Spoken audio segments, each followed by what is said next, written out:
विश्वासी नामदेव भाले ओळती जय देव जय पांडुरंगा रुक्माई वल्लभा राईच्या वल्लभा पाये जीव लागाले आज महाराष्ट्रामध्ये मोठी राजकीय घडामोड घडती आहे।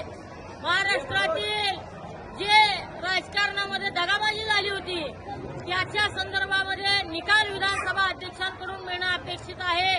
त्या संदर्भामध्ये विधानसभा अध्यक्ष महोदयांना चांगला आणि योग्य आणि जनतेला पटणारा सत्य असा निकाल मिळावा या मागणीसाठी आणि ही भूमिका घेऊन आम्ही आदरणीय अध्यक्ष महाराजांना खऱ्या अर्थानं बुद्धी मिळावी चांगली की निकाल चांगला देण्यायोग्य यासाठी आम्ही आज या ठिकाणी भगवंत पांडुरंगाची महाआरती केलेली आहे। त्यांना चांगली बुद्धी लागून त्यांच्याकडून चांगला निर्णय मिळावा यासाठी भगवंत पांडुरंग त्यांना चांगला निर्णय देण्याची सुबुद्धी देव अशी मी भगवंत पांडुरंगाच्या चरणी प्रार्थना करतो।